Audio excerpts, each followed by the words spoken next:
Thank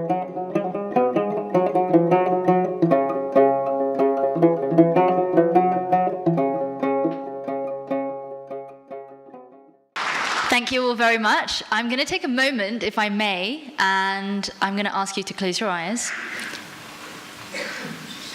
Have both feet on the ground. Connect with yourself. Straighten up your spine. And turn inwards.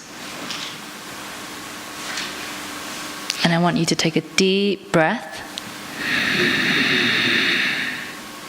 And exhale slowly. Brahmanandam Paramasukhadam Kevalam Gnanamurtim Dvandvatitam Trigunarahitam Sadhagurum Tvam Namami Ekam Nityam Vimalamachalam Sarvadhi Sakshi Bhutam Bhavatitam Trigunarahitam Sadhagurum Tvam Namami. And with that, I begin. Honourable Ministers, distinguished guests, and friends, Kutsu Sampola. What does a world look like when you know how much you are personally responsible for anthropogenic climate change? Look at your packet of crisps at the back, you'll see a calorie count and you'll think, gosh, can I have this or not? Do you look at a product and wonder, can I afford this for the environment or not? Replenish is living in harmony with nature. Imagine if you had, like a calorie count and a diet, a Replenish diet. So on every product, you would know whether you could afford it for the environment. I believe in positively reinforcing sustainable behavior and not pointing fingers or creating guilt. I'm an economist, come businesswoman. I call myself an ecosystem designer. And like you mentioned earlier, I have the first ISO-certified sustainable lifestyle consultancy in the UK. I believe in for-profit and for-purpose businesses. I did my PhD on the zero-carbon, zero-waste city, Masdar. And it was hailed the first ever vision, zero carbon, zero waste in the world. Within the research that I did, I implemented post-occupancy evaluation. And little did I know that this was in so many ways aligned with the principles of G&H.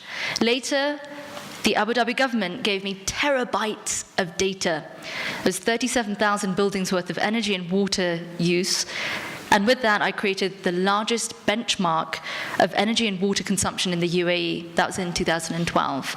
I think I realized then how tough it is to work with such large data sets and the challenge of creating not only the data centers for that kind of information, but also mining that data in a way that is appropriate. I've taken this philosophy around the world. It's actually 85 countries now. And I've spoken at a number of different universities and consulted a variety of companies. And I'm a huge advocate of this replenish economy or philosophy. It's nothing new. We've got it already, circular economics, you've got all sorts of global reporting indices, you have methods around the world that are being used to measure the impact on the environment with environmental accountability. But what we're doing differently here is that we're basing the economy on a philosophy, a cause, and an action. In addition to this, we're accounting for a country's national accounts, where we actually get to question the ecosystem services adjusted within GDP as well as well-being. The World Replenish Index endorses products and services that are 100% compostable because they're inspired by nature. to reinforce this positive impact on the environment. I'm currently writing a book on this, and I will go into details in the book. But in short, I know we're short on time here. In short, what I hope to do is really give you some of the applications of this, because I believe that this is not just a Bhutanese problem, but a global issue, because we live in an ecosystem. There is no point at which you do not become the person next to you. There is no point at which my body ends at the end of my skin. The heat dissipates into the environment, my breath exhales and becomes the in-breath of another. I feel that what we're lacking today is the leadership of this kind of economy. And I strongly believe that whether it's the B Corp or lean startup methods, that we use this G&H practice of well-being and business to create that foundation for the future. So whilst measuring the market value of goods and services in an economy, the World Replenish Index aims to capture the environmental impact through the global commons that we all share. Transboundary consequences are thus included in the measure by accessing information from businesses and their data and social indication. Here, the expenditure method of calculating GDP is challenged with the potential inclusion of the ecological footprint and social factors from the G&H. Yesterday, Dasha Karma-Ura, you said we should go back and read the book, the G&H business book. Well, I did. It was like a Harry Potter book, because I realized we're working on similar targets.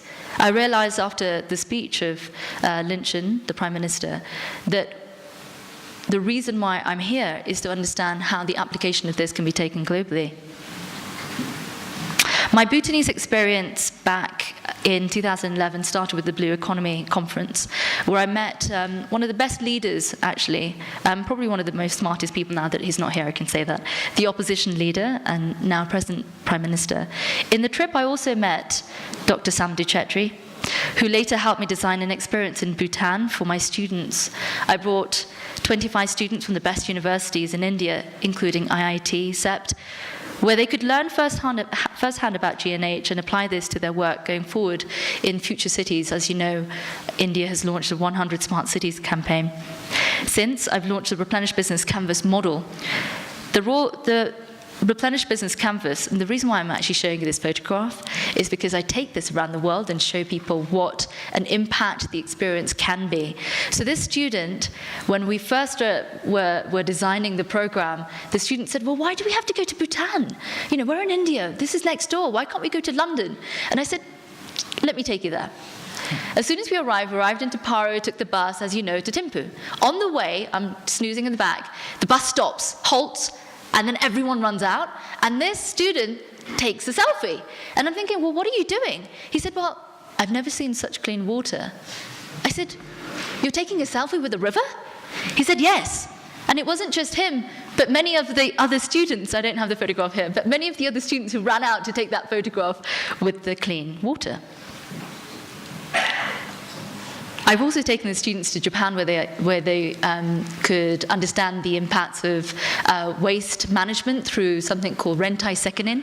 Rentai Sekenin is responsibility of the community, and this is played out in Japan on a monthly activity to bring the whole community out to clean up the streets in Japan. I'm sure some of my Japanese friends will agree with me. The Replenish Business Canvas is this idea that if you were to challenge businesses from the beginning, what would be the impact on them throughout the existence of their life cycle?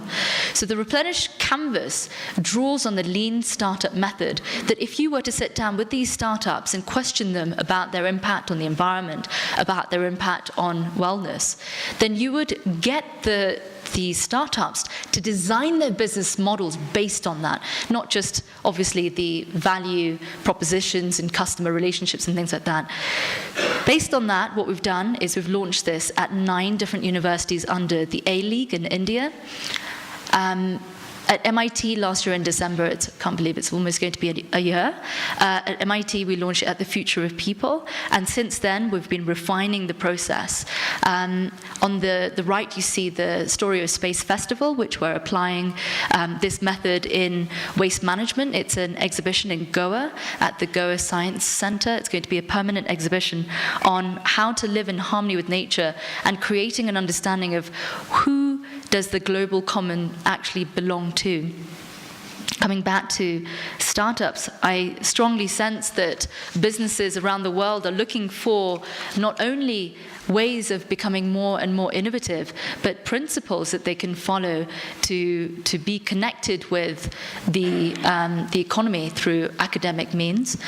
This is the breakdown of the Replenish Business Model Accelerator Program with the A-League, the 9 different universities. We're strongly sensing that there needs to be a training program so that there is a shift. The course also includes methods of the economy, finance, science, tech, and then with that creating physical spaces, laboratories. The Maker Fair is something that we launched in January. We had 30,000 people attend. We have a Fab Lab in Sept University where anyone can come in and start using the 3D printers to pilot their projects. And I think what that does is creates communities in building the ecosystem that we require for entrepreneurship to take hold. I realized that in creating this kind of a program, we can have a longer term impact on not just startups, but creating the culture, and like the Prime Minister said this morning, the core values upon which our businesses are created.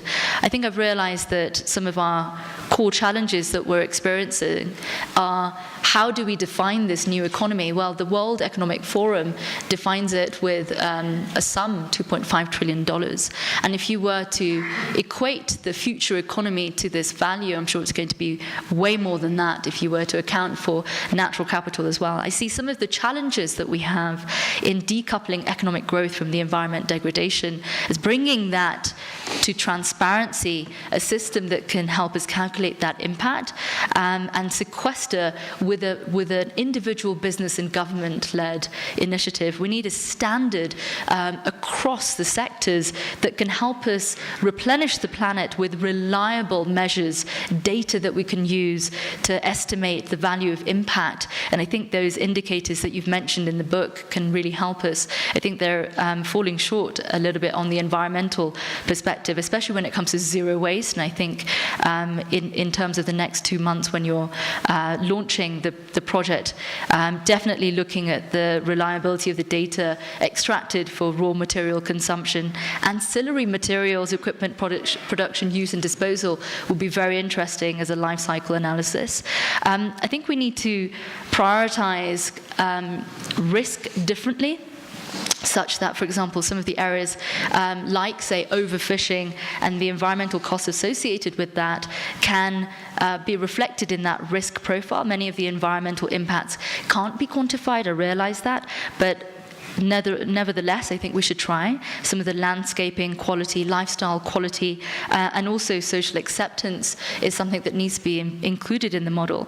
I sense that there needs to be legitimacy through that system of transparency so that we're not punishing businesses, but we're building intelligent tools that can provide the kind of actions that we need. I find it really interesting right now because, thank you, that we're entering this area of the fourth industrial revolution where soon we're going to have robots taking many of the menial jobs that we've seen, but also the launch of a very, very interesting convergence of artificial intelligence and the ecology. I wrote a piece on the few strategies of investing in the future which connect with circular economics, and I'm happy to share this a little bit later with you. If any of you are interested, please come back to me. This is the piece on the convergence of AI and ecology. It's a sci-fi piece, and I think what I'm realizing is that it allows us to have a conversation that would otherwise make us feel slightly uncomfortable with robots and AI taking over our jobs and our lives. Through this World Replenish Index, I'm realizing that there needs to be an implementation of blockchain where we can create a value through the internet. This is a global value ledger, a data store with an immutable record with a timestamp that can be used to audit any asset or value. The world's first cloud-hosted, multi-participatory supply chain platform for products that replenish planet Earth. Each product can have a Replenish indicator, and that can then be used to assign for businesses and individuals. I think what long-term impacts and the recommendations that I have here are obviously the use of that data to provide this sort of smart contracts and payment systems. But in the application of the G&H business in Bhutan, but also abroad, I've got a few recommendations. One of which is that we make this a compulsory system, that we create a transition plan, perhaps even over a 3-year period, that we create a certification process. I think you've already got parts of that, but you open source it under a Creative Commons license, shared with all the universities within a year, launching it not only in Bhutan, but across the world. A number of MBA programs are interested in having something like this, startup accelerators that would be interested in the application of this. I can imagine that the blockchain can really help provide a transparent ledger for the values created under the G&H program. These kind of business modeling tools could be really interesting in not just the retrospective tool which was applied for the pilot study, but a prospective tool. And I think what's really interesting in Dubai as an example was the government accelerator program, where members of departments of the government were also set up under the same roof with startups. So all the startups could actually pilot their projects with the real challenges that government is having.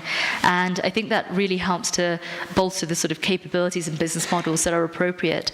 My next project is really to work on an executive leadership program. I've had a chat with the Prime Minister about this, but also with a few others, and I'm hoping that we could launch the Cross-National Happiness Business Awards, bring some really fascinating business leaders from around the world, and who knows, replenish the planet one business at a time.